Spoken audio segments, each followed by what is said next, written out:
Welcome to the Valley Avon Podcast, a weekly podcast provided by Valley Community Baptist Church, located in Avon, Connecticut.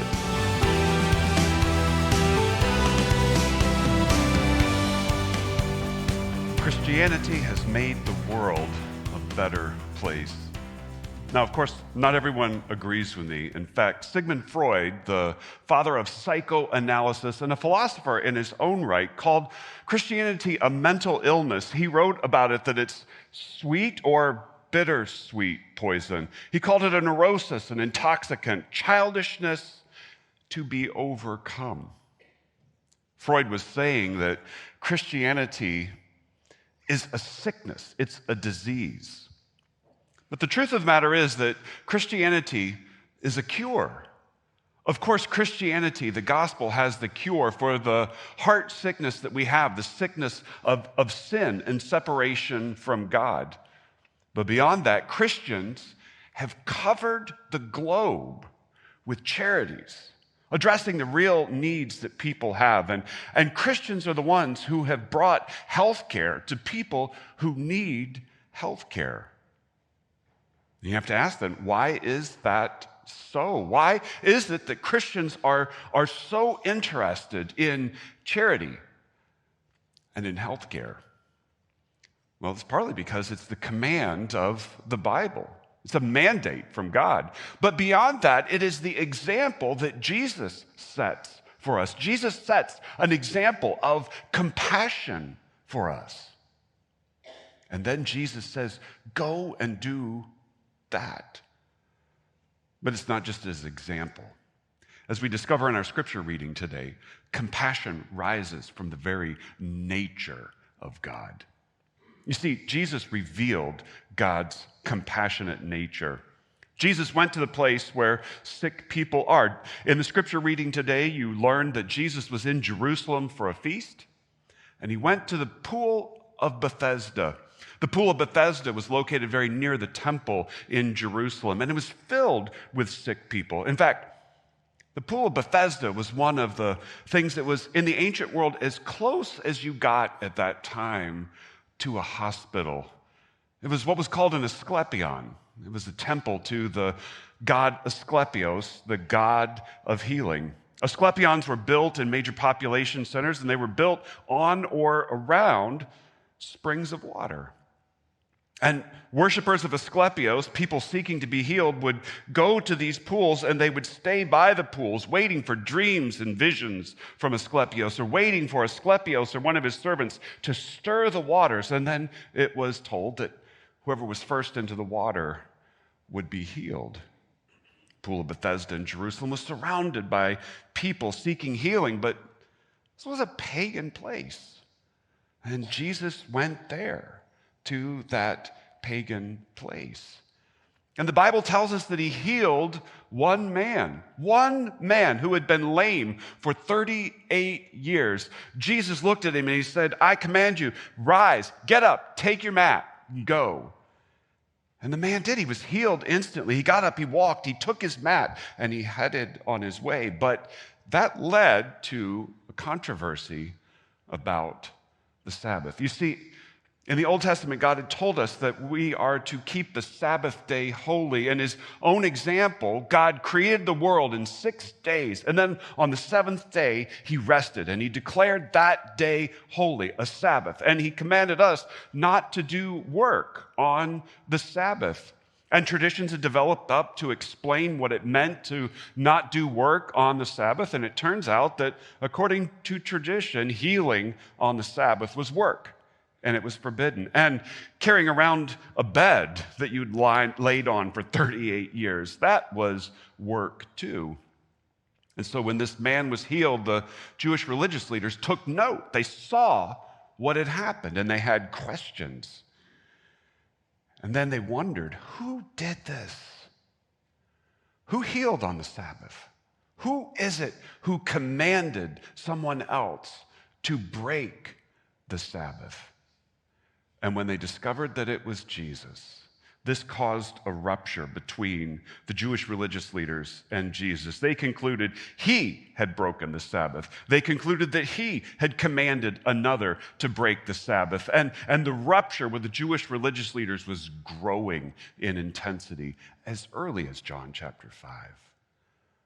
But then Jesus shows us that he has revealed something profound to us. In responding to the Jewish religious leaders' questions implied about how he could do such a thing on the Sabbath. In John chapter 5, verse 17, we read, "But Jesus answered them," and look at his explanation.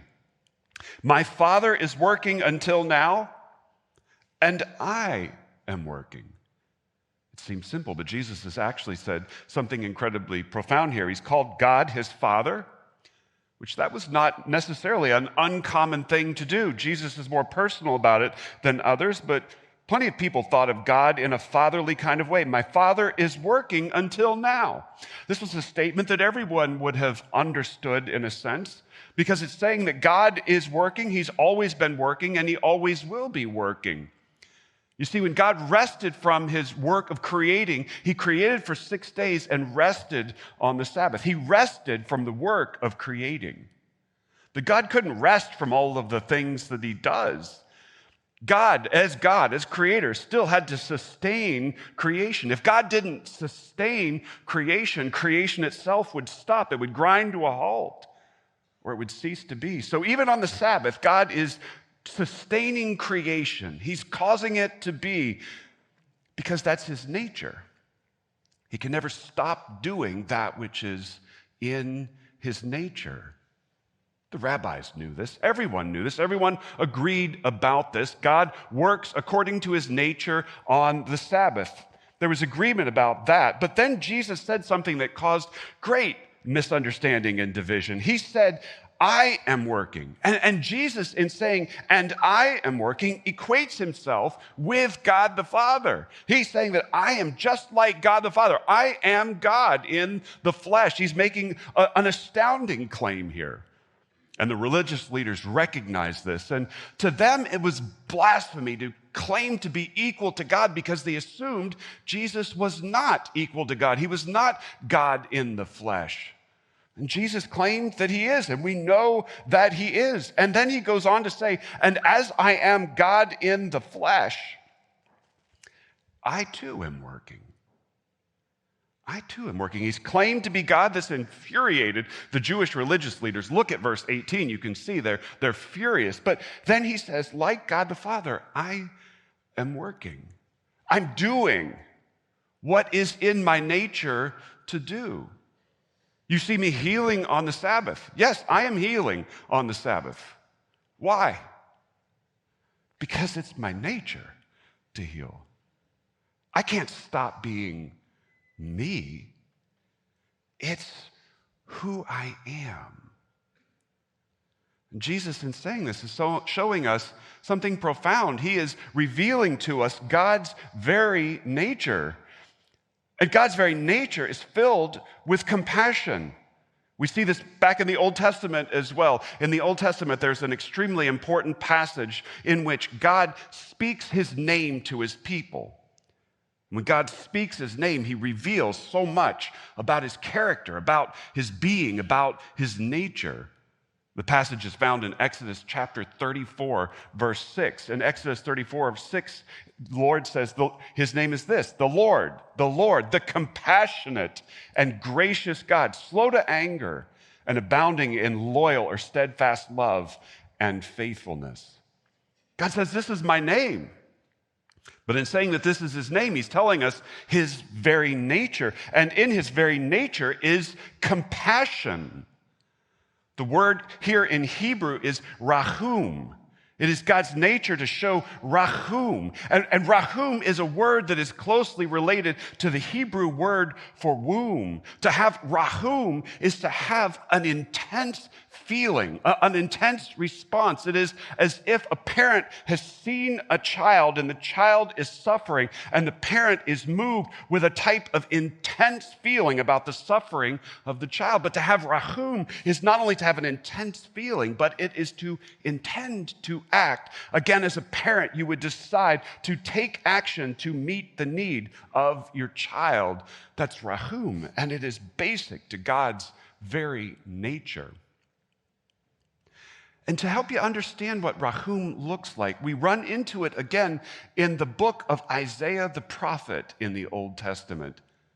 In Isaiah, God's people have turned away from God consistently.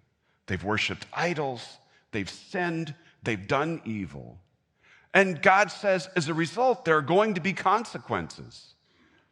And when you hear of the consequences, it leads one to ask the question, with these kind of consequences coming down on God's people, has his compassion come to an end? Has God run out of rahum for his people?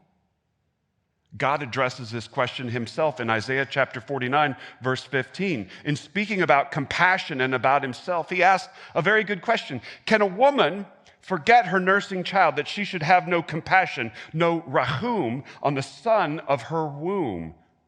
It's a good question. Can a mom have a lack of compassion for her nursing child? God goes on to say, even these may forget, yet I will not forget you. Can a mom who is nursing have a lack of compassion for her nursing child? And the answer is almost never. But God says, yeah, but sometimes, occasionally, yes, they can, but almost never. And if you understand a mom's feeling for her son, then no, I can actually never. A mom would forget to nurse her child before I would ever forget to have compassion on and for you. It's God's very nature to have compassion on his people. God, in his compassion, in his rahum, sees his people. He sees his people caught in sin and caught in suffering. And it's God's rahum, his compassion, that leads God to come to earth as God the Son in Jesus Christ. It is God's compassion for our sin and suffering that leads Jesus to die on the cross to pay the price for our sin, so that our sin could be forgiven and so that we could have new lives and new hearts and a new eternity ahead of us. That's God's compassionate nature, and that is the nature that Jesus is showing us in himself in John chapter 5, and that's the kind of compassion that God is calling us and commanding us to have for the world around us. But that kind of compassion doesn't come naturally to the world. The world does not show compassion naturally. In fact, if you go back into ancient times, to some of the greatest of the ancient pagan philosophers, you see them talking about the value of life and what compassion looks like. Plato, the great Greek philosopher, wrote in his Republic about a hypothetical situation in which a doctor had the opportunity to treat a patient, a worker. A worker goes to a doctor and has an illness, and the doctor prescribes a cure. And the worker has to ask about the cure. Is this cure going to get me back to work and what I need to be doing quickly? Or is this cure going to take a long time? And is this cure's outcome in question? And if the cure's outcome is in question, Plato writes that he, that is the worker, replies at once to the doctor that he has no time to be ill. This is what the worker should do. And that he sees no good in a life which is spent in nursing his disease to the neglect of his customary employment. And therefore, bidding goodbye to this sort of physician, he resumes his ordinary habits and either gets well and lives and does his business, or if his constitution fails, he dies and has no more trouble. This is Plato's approach to healthcare. If you can be of value to the state, to your family, to your community, well, then take an aspirin. If not, die. Do us all a favor. And in case you think, no, you're overstating it, he goes back to this point again, and he says now to the doctor that the doctor should do nothing to lengthen out, look at this, good-for-nothing lives. Such a cure would have been of no use either to himself, that is, to the worker, or to the state. And there you find the value of human life and how that comes out in compassion. I wanted you to see this from the pen of one of the greatest of all pagan philosophers from the ancient world. These are his words. And that's what the ancient world lived by. That's what led the Romans to discard their ill.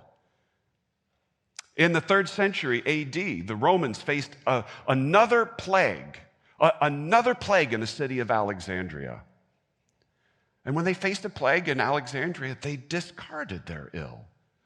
A Christian writer recorded what happened in Alexandria. This Christian writer wrote, "They, that is the Romans, thrust aside anyone who began to be sick, and kept aloof, even from their dearest friends, and cast the sufferers out upon the public roads, half dead, and left them unburied, and treated them with utter contempt when they died." Sickness was weakness. Sickness was lack of value to the family, to the community, to the state. And sickness got no compassion. And in case you think, okay, well, that's the ancient world. Things have changed since then. That's the ancient world. And that's most cultures not touched by Christianity.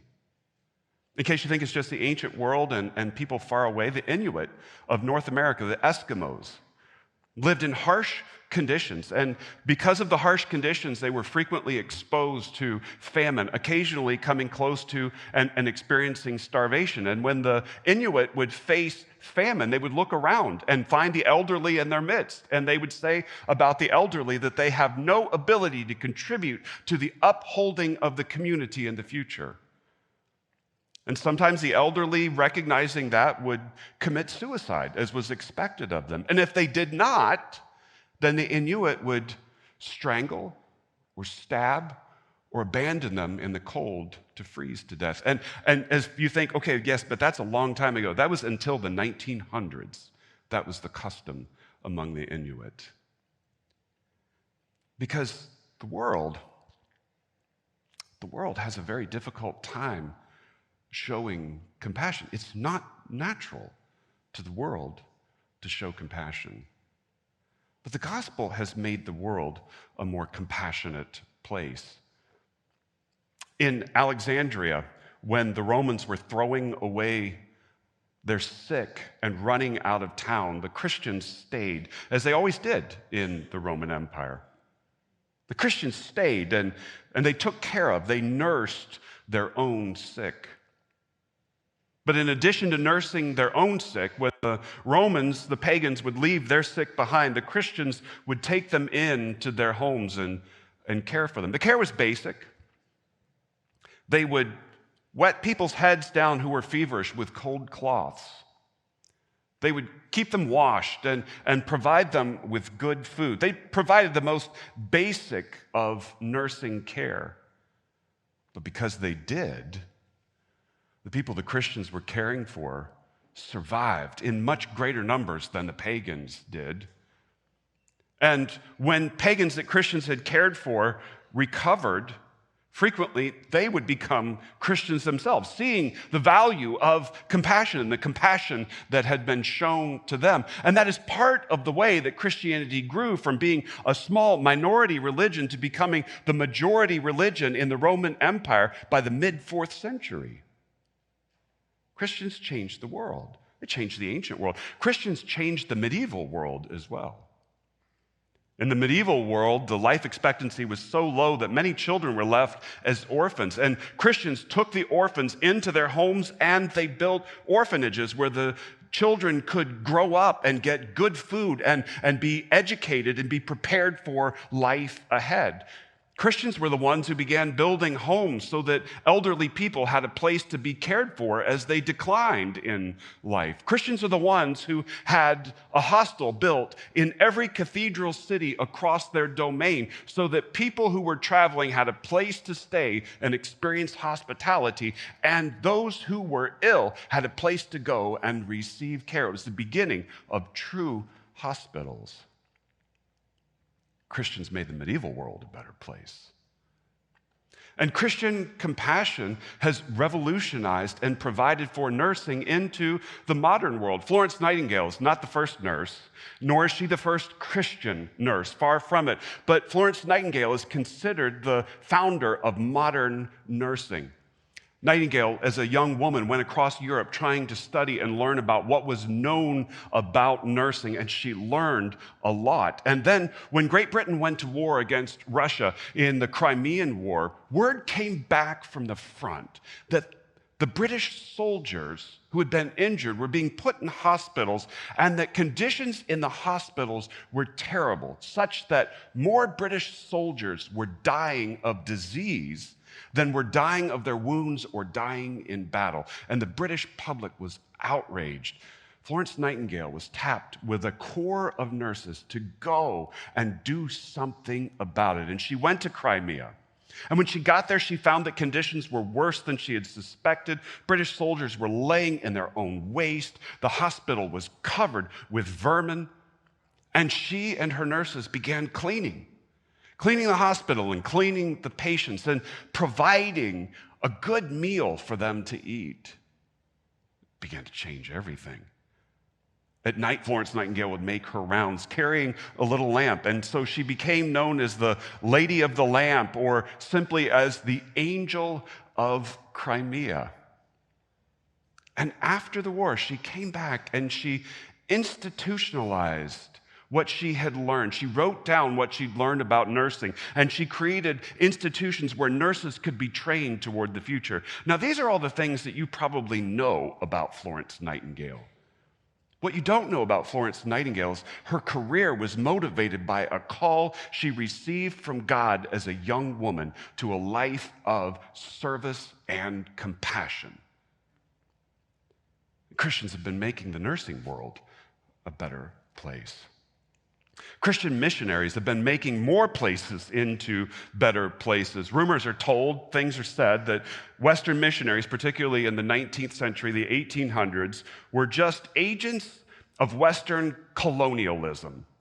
But the truth of the matter is that when Western missionaries went into places around the world, they changed the world. When they went into places, they brought behind them hospitals and clinics. When Western missionaries went into places around the world, they brought along with them hygiene, and they began training future generations of healthcare workers. When Western missionaries went into places, they brought livestock and produce with them and began to change diets so that people were getting healthier diets. And when Western missionaries went into places around the world, the life expectancy went up, the infant mortality rate went down. And to boot, Western missionaries taught people how to read. And they did this all in some of the most difficult circumstances around the world, and the impact was profound. A sociologist who has studied statistically the impact of Western missions has written, areas where, this is going to sound dry, but listen to what is actually being said here. Areas where Protestant missionaries had a significant presence in the past are, on average, more economically developed today, with comparatively better health, lower infant mortality, lower corruption, greater literacy, higher educational attainment, especially for women, and more robust membership in non-governmental associations. That's the bottom line on the statistical studies on the impact of Western missionaries. Western missions has made the world a more compassionate place. And in the process, Christians have reshaped the way that the world thinks. When a disaster happens, people are stirred. When there's a fire, when there's an earthquake, people experience a desire to do something. And you've read what the past was like, and you have to ask, wait, did human nature change? No, human nature didn't change. You have to ask, okay, did society evolve? No, society didn't just evolve. Christianity made the difference. The gospel made the difference in the world. One author has claimed Christian ideals have permeated society until non-Christians who claim to live a decent life without religion have forgotten the origin of the very content and context of their decency. The gospel has reshaped the way our society thinks. But disciples of Jesus show compassion. It's what we do. And we are not done. Let's remind ourselves what a disciple is. A disciple is someone who has decided to follow Jesus, is being changed by Jesus, and is multiplying disciples of Jesus. So there's changes the way that we think, the way we feel, and the way that we act. Let's look at how these changes impact compassion, charity, and healthcare. First of all, there's a decision that we have to make, and that is that we know that God is compassionate. We know that God is compassionate because, you see, when things happen in our lives, we begin to ask questions. We ask questions. People ask questions. Because does God see me? Does he know what's happening to me? Does he care about what's happening to me? Is God going to do something about what's happening to me? But as we've seen and reminded ourselves today, we recognize that compassion is God's nature. We see in the Bible that compassion is God's nature and God's way. We see throughout the pages of the Bible God's people demonstrating, showing compassion in powerful and compelling ways. And we look at the record of history and we see that the record of history is that God's people have shown compassion. And we look around the world and just look out and ask, has God shown compassion toward us? And there's evidence all around that God has and does show compassion toward us. We as disciples of Jesus know this. We know that God loves us, that he sees us, that he cares about us. We know that he sent Jesus. We know that Jesus died to pay the price for our sin. We know that Jesus rose again victorious over sin and death and evil. And we know now that we have not only forgiveness, but we know we have a new life. We know we have a new heart. We know we have a new future. We know that God is compassionate. It's something we firmly understand as disciples. But we have to do more than simply know that God is compassionate. That's an intellectual thing. Our hearts, our feelings have to be changed, and that means accepting God's compassion in Jesus. It means accepting God's compassion in Jesus. Because you see, the gospel is not about what we do. It is not even about the best things that we do. The gospel is all about God, about his glory and goodness. The gospel is about what God has done for us in Jesus. And before we can ever show compassion, we have to accept the compassion that God has shown to us, the compassion that God has given us in Jesus. If we don't accept God's gift of compassion to us in Jesus, then we're just trying to be good and do good and prove that we are good enough for God. And that never works. It never works. We've got to accept the compassion that God has given us. But there's something that we do as well, a way that we multiply, and that is that we show compassion. When we as disciples experience the compassion of God, when we accept that compassion, then the natural next thing we do is turn around and we give that compassion away.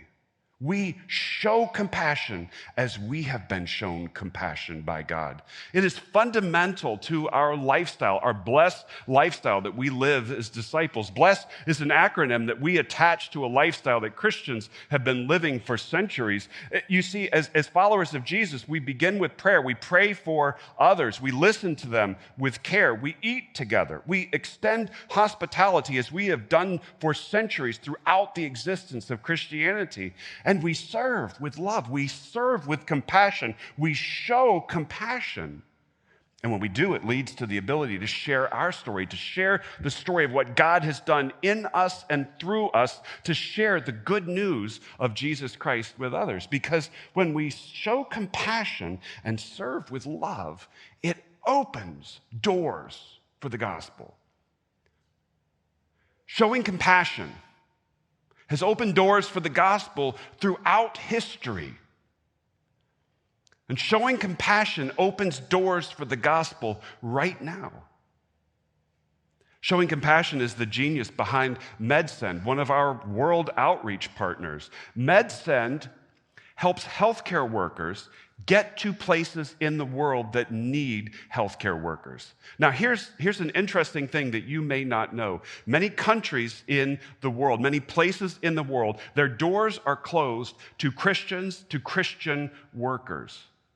But there are very few places in the world whose doors are closed to healthcare workers. And so MedSend sends Christian healthcare workers where there are open doors that no other Christian could get into. And those MedSend healthcare workers go to these places around the world and they serve people. They walk through the open door that is provided to them. They serve people with compassion. And then they walk through that next door, which is they open the door to sharing the good news about Jesus with people. Serving people with compassion opens doors for the gospel around the world right now. And serving with compassion opens doors for the gospel where we live and work and play. Let's show compassion. Let's show compassion because that's what generations of our ancestors in the faith have done. Let's show compassion because it's changed the world already, and it's changing the world right now. Let's show compassion. Because when we show compassion, we reflect God's nature and his image outward to the world. Let's show compassion because it opens doors for the good news of Jesus Christ.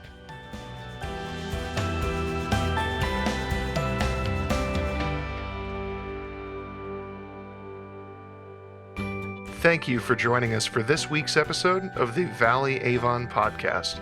If you would like to hear more, you can subscribe for free on any platform you use.